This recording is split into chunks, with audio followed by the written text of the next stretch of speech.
Welcome to the Orange Cactus Coffee Podcast with Mike Kincaid and Jake Goebel. Join them as they experience specialty coffee and document their journey. These friends explore roasts and roasting methods, brewing equipment and techniques, and review the cafes they visit along the way. Thanks, Peoria, and thank you for joining us for episode 116 of the Orange Cactus Coffee Podcast. It is a little bit shorter, but Mike and I do get into Union Coffee, a roasting class that he took, and some other things. I think you're going to find some value in it just the same. Let's go ahead and jump right in. Welcome to the Orange Cactus Coffee Podcast. I am Jake Goebel. With me is Mike Kincaid, and this is episode 116. Now you can say it. What? Uno, seis. Uno, seis. Don't you get up in my face. Or you get up out my face. Uno. I didn't even think about it. Oh, that is so terrible. I like it. All I need is 116 to brag on my king. No, just stick with the uno, seis. Uno, seis. Don't you get up in my face. That's funny. I almost thought, because I looked over at the camera. For those of you who don't know, I'm sure most of you know, we record these podcasts, these episodes, and we put them up on YouTube as well. So go to YouTube, like, share, subscribe, ring the bell. Don't ring the bell, click the bell, whatever it is that you do. Yeah, don't tap out. Don't tap out, but you click that bell, I guess, for reminders. I haven't clicked the bell, but so be it. Anyhow, I'm looking over at the camera, and I saw this red circle in the top right-hand corner. I don't have my glasses on, and I at first thought it was an orange cactus. I know, it was like behind you? You thought it was behind you? I was like, no. I was like, how did he get the orange cactus on the screen already? I thought he put the orange cactus up there in post. Yeah. Why is it there now? Well, that would be pre. Yeah, he put it up in pre. Editing. I edited it before we shot the video. Oh, Jake. Man. Yeah. This is so bad already. Trickery. Wonderful. We should just get right into it. But this is episode 116, Uno seis, don't you get up in my face. I was driving this last Saturday, heading down to football, from one football game to another, playoff football. You know how we do. Starbucks? And I passed many Starbucks, but there was one coffee shop that I would not pass. And I look over and I see a sign for Union Coffee. And I say to myself, I'm stopping there. Because we had some time in between. But guess what? We used the bathroom. Bathroom was open. No locks, no keys, no nothing. Yeah, come on in. Everybody used the bathroom. But Everybody. However, it was absolutely fantastic. Great. I went in thinking to myself that, this is what's going to happen. It's going to be terrible. Going to have another bad coffee experience. But at least I can talk about it on the show. There you go. Nothing could be further from the truth. That's great. Nothing could be further. John was there and Ryan was there. Mm-hmm. I'm going to tell you the story. Mike hasn't even heard the story because I've been waiting for it for this moment right now. I order an espresso. I order a cortado. Was it on the menu? I order a cappuccino. Uh-huh. All for here. Yeah.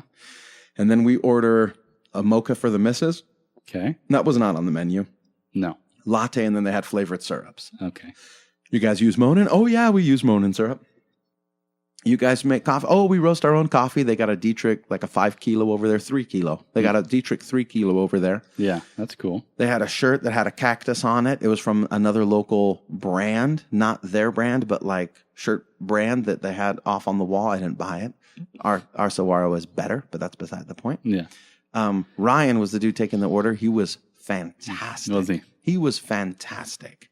And so John is over there making the drinks. And I want to talk to him. Hey, what are you steaming the milk to? He's like, oh, yeah, for the cortado, about 120. For the cappuccino, go between 140, 160. And I was like, what are you running on the espresso bar today? Yeah. He's weighing it. He's 18 and a half in, 37 something out. I can't remember the ratio exactly now. Yeah. But it was very specific. He had a little tiny spoon, and he would remove any extra to get to exactly 18 and a half. And then he used the distributor. The OCD? The thing you spin? The thing you spin? Yeah. And then he used the tamper that has the perfect, like it the collapses. Pressure? Yeah. It makes the perfect pressure. Yeah. He uses that for each one, and then he throws it in. There's a lot more Zoka. And while he got done making all my stuff, we made a hot cocoa for my Jeds, my youngest. And I said, hey, can you make that a little cooler? Like, kids. So he's like, I got you. And then he made the mocha for the missus, and he made me the espresso, the cortado, and the cappuccino. But while he is sitting there making drinks for other people that come in, John, the barista, he leans over to Ryan. He turns over to him and he says, hey, could you get me another non-fat milk from the back? Ryan, who's at the register, he's on his way back to get the milk. Mm-hmm. And he says, absolutely. I think you put it in the fridge on the other side. So Ryan opens the other fridge. John opens the other fridge. He sees it in there and he's like, oh, yep, I put it over there. Yeah. He brought it out and he used it, and he said, could you still get me another one? And of course, Ryan went and grabbed it and brought it back. Yeah. It was incredible. Not only did Ryan know where John put things better than he did, right? Yeah. But he was willing to take the order. Go get me this, please. Yes, I go. Yeah. He was an obedient employee. And I know we use the word obedient as if it's some sort of curse word. Yeah, it's a bad word. But he was just willing to serve. Mm-hmm. And so was John, the barista, willing to talk coffee. Yeah. And he looked at it. He thanked him. You're absolutely right. And he looked at it and he's like, I'm still going to need a little bit more. He was never rude. They were a team. Yeah. You know what I mean? They were working together to accomplish a goal. Exactly. To delight us. But That's sweet. But Ryan is a consummate pro. Yeah. Like he wasn't hanging his head. I can't believe you told me to do something in front of customers, man. Yeah. You're such a jerk. He didn't go reluctantly. He went immediately. Like standing tall, standing proud, walking proud. I'll get you that. I'll get you two of them. Pride in his work. Yeah. Taking pride in his obedience. Taking pride in his service. Mm-hmm. And so did John. He took pride in the service that he provided, the coffee that he presented. There was not a shred of false pride or anything that they brought up. Instead, it was really like watching craftsmen at their work. Yeah. Like the way Ryan walked and carried himself. Like if you walked into one of these fancy English houses or whatnot and you see the butler there, do you think less of him? Do you think like, oh, he's just the help? Yeah. Bro, go get me this. Go get me that. Do this. Do this. No, you look at him and it's, I mean, like if you can see like Alfred, right? Mm-hmm. Or the Batman's butler. And I know I know I'm being silly there a little bit, but like the way that he dresses, the way that he carries himself, the way that he presents himself, he does not view his work as a servant to be anything less than awesome. You know what I mean? He does not view it like as beneath him or only second level, I don't know, humanity. Yeah, he owns it. He owns it. He takes pride in his work and he delivers. It is my pleasure to serve you. Yeah, that's cool. You want the milk? I'm going to go get you that milk. I'm already on it. Like he was already gone to get the milk when he said, hey, you put it in the other one.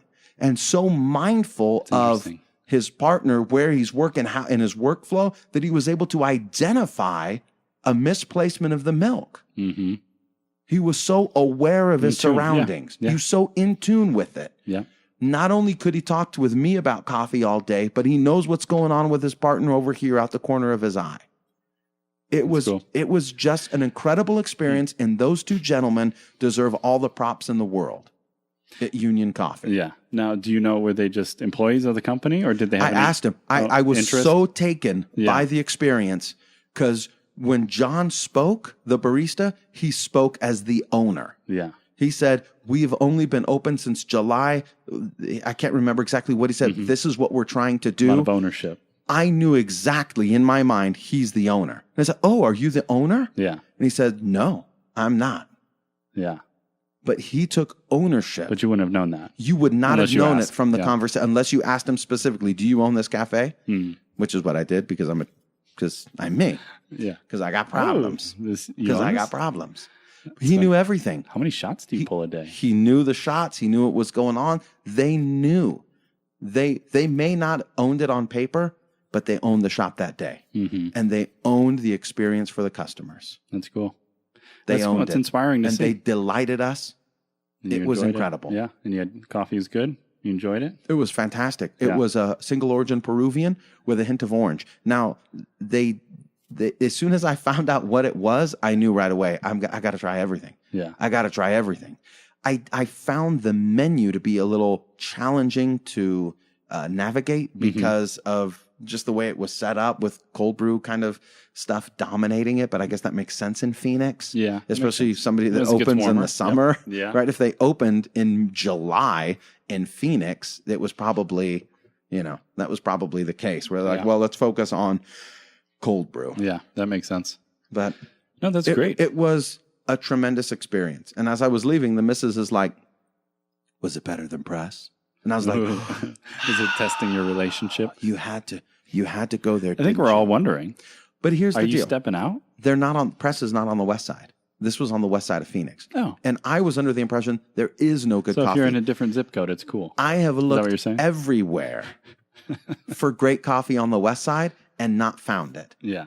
I have looked everywhere, and I've talked about it here. I've been to the Desert Eagle. I've been to the Sensational. I've been just about everywhere on the west side, and I keep looking for more. You went to that. And I finally English found place. them. I went to the English place. It was garbage. Yeah.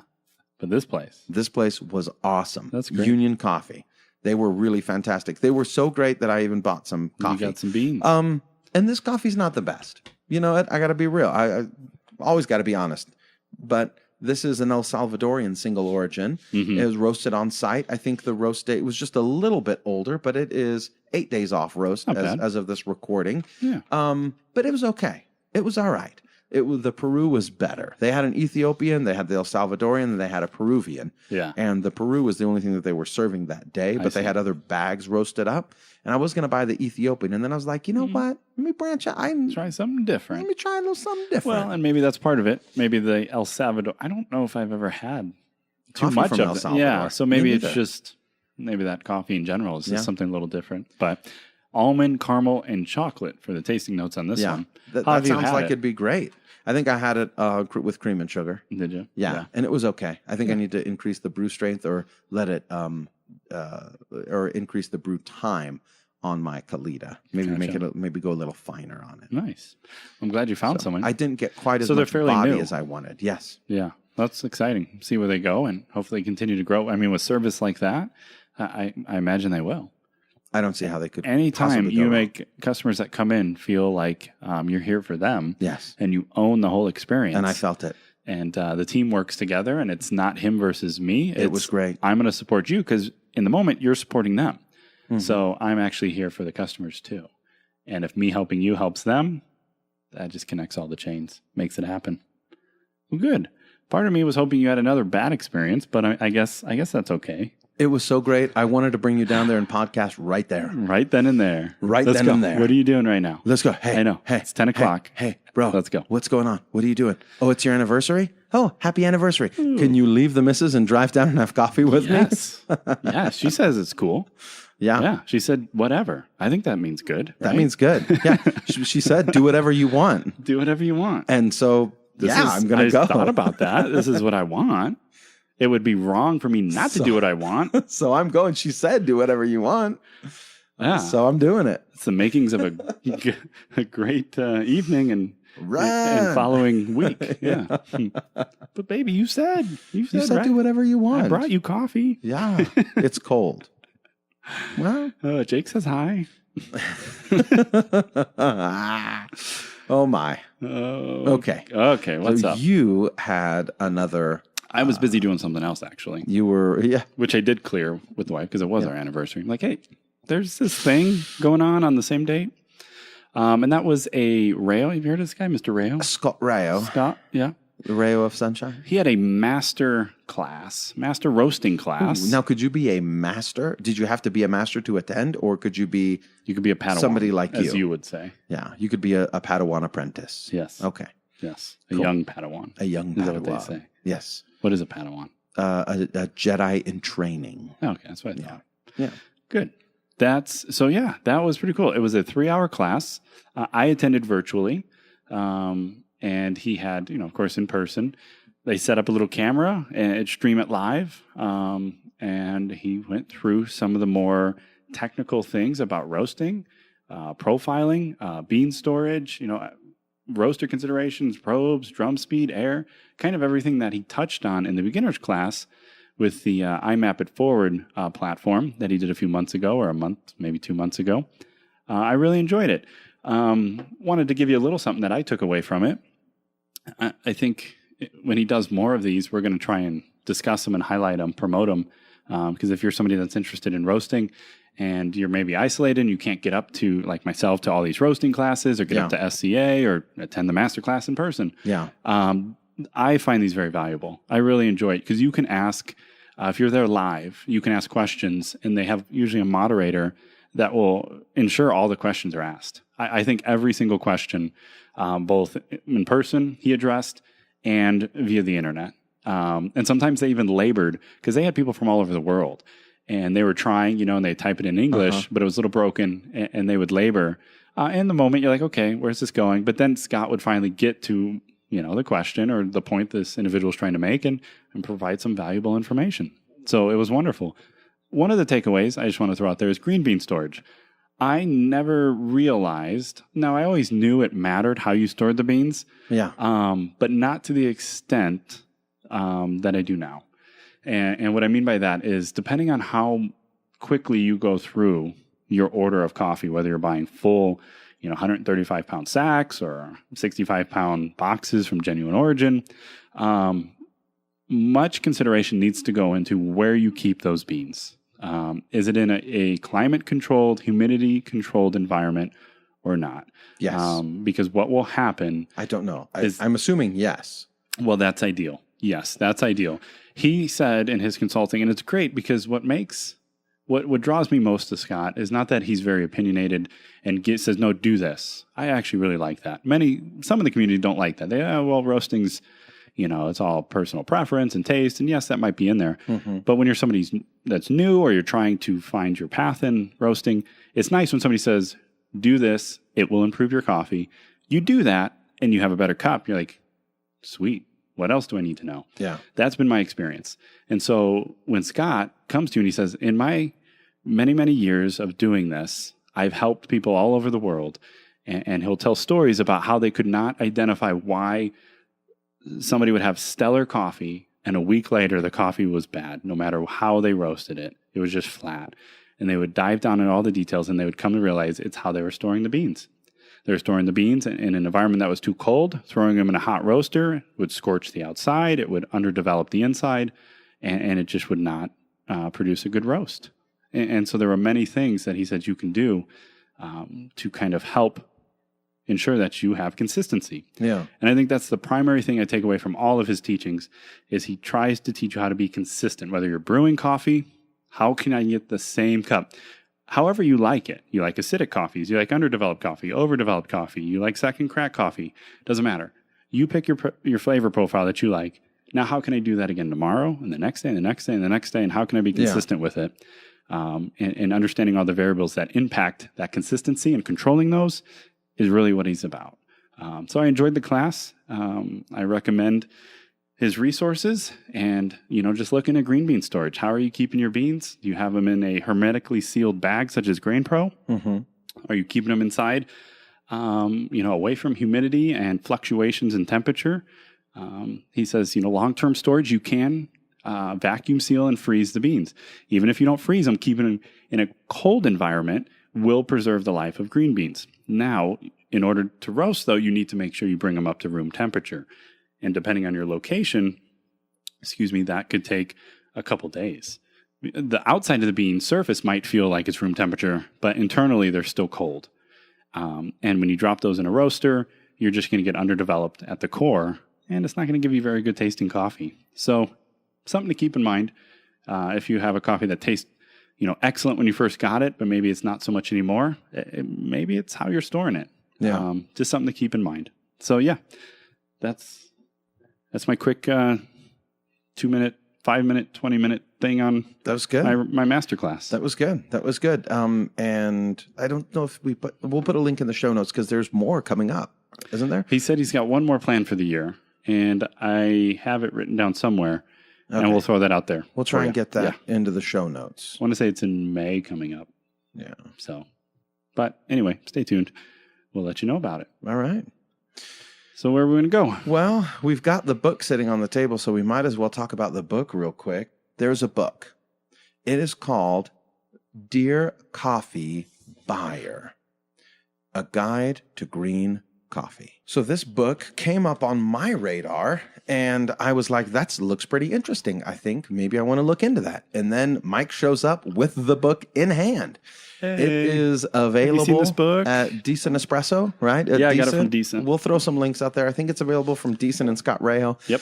It is not on the Amazon, but it is a picture book. That's why Mike wanted it, because there's not many words in it. No, I'm just teasing. Many pictures. But it's kind of an illustrated guide, not just illustrated, because there's lots of words in it as well, but they do have a lot of pictures that show you where the green bean came from, not right? too many pictures. Not too many pictures? Mostly words. Okay, mostly words. Mostly words. But yeah, it's a great story. I wasn't familiar with Ryan Brown or his history, but having just read through the book a little bit. If Scott Rao bugs you for 3 years to write a book, does that put you in coffee legend status? I think so. Can we add Ryan Brown to the coffee legend? The more I read the book, I'm about a third of the way through, the more I would say yes. All right. All right. At the end of the book, we'll let you know whether he's been added to coffee legend. Exactly. Check it out. I think if you are someone that buys green coffee in any capacity, maybe you're not going to Origin, because that was my first thought. I'm like, well, I'm not really a green buyer for any company. I know, but he says it should be required reading for anyone. I think all the way down to the baristas. Anyone that's in coffee on any level, even if you're just a consumer and you're not starting your own business, this book will give you such a better understanding of you want to know more. The whole coffee chain. And it's just been a wonderful read so far. And I'll probably pull out some things and discuss them as I learn, just, something to talk about on the show. I can talk about something now, or we cutting it, we ending it? Yeah, you got throw something out there. Yeah, all right, real quick. 3 minutes, real quick. Real quick. One thing I was talking to Jake about that I found very interesting. All right, that's it. Wrap it up. Okay, and next time I will conclude. Yes, in chapter 2, you're offering philosophy. And this is something that Jake and I have kind of talked about, but after reading this chapter, it really gave structure to that conversation. Correct. And he says, as a coffee company, you want to just be aware there's different ways to structure your offerings. Mm-hmm. And he summarizes them as thus: profile-based, origin-based, producer-based, client-based, or seasonality-based. And his whole point to this chapter is know where you fall, know what your goals are, and know why you're buying the coffee that you buy. Because he says, in his experience, when they finally understood why they were buying a particular coffee, or really didn't like buying one, but they thought they needed to buy it, it just really freed them up and helped them with their branding, their marketing, their identity of who they were as a coffee company when they understood why they buy what coffee they buy or what coffee they were interested in buying. Yeah. So your profile. Who are you? What kind of coffees do you offer? How do you structure your menu? So practical stuff like that that I'm really enjoying. It's in there. It certainly is. And Ryan writes extremely well. I think even Rao says that he has the ability to take kind of more complex concepts and just stories and just write them in a very easy to read format. And it's even just it's enjoyable. Can I take a look at it real quick? Oh, yeah. I just want to know who the publisher is. That's what I'm looking at. Yeah, who published it? Let me see. Design was by Rebecca S. Nymark at 26 letters. Oh, you lost my bookmark. That's all right. Your space in the book there. And it was, that's what I want. I just want to know who published it. It was copy Ryan Brown, printed in China. Maybe he just did it himself. ScottRao.com for information about purchasing this book. It looks, the style of the book looks very similar to how Rao books are produced. It looks like that he may have, self-published it, but that's certainly not a bad thing. I'm not saying that. I was just wondering because really there's a lot of, if you're thinking about putting a coffee book together, people are not going to be beating down your door. to get you published. But how do you get it? How do you make it happen? How do you make it happen? It looks like you just do it yourself, and it looks like that's what they did, which is fine. It looks like it turned out beautifully. It really did. Which you can print up your own copies, 1,000 copies, 150, 250 copies at a time, whatever. I don't know if you can see that. But in the back of the book, there's a glossary. For those like me who would read and go, what is that word? What does that mean? And I would go, I'm like, I wonder if there's a glossary. Sure enough. There's a glossary. There it is. Yeah. Like, for instance, cultivar. Where'd it go? Cupping. He had one in here that water activity. Never heard of. Maybe you've all heard. Typica. Yeah, wet hold. I'm like, well, I know that's kind of like a process between wet and natural. And yeah, he had it. They also have like I guess maybe the local term. Yeah. Gilling basha. Yeah, a method of removing the parchment from the coffee beans midway through the drying process. Wet hold coffees typically produce earthy, low-acid cups with little sweetness. Yep. And he said, traditionally a lot of Sumatrans are wet hold to give it that earthy flavor. Yep. Awesome. Well, wonderful. If you're still listening, thank you so much. Yeah, we appreciate it. And we'll catch you next time. Until then. Thank you so much for listening. As always, you can find the show notes at orangecactuscoffee.com/episode 116. You don't have to sing the Uno Uno Seis jingle. You can just go straight to the website.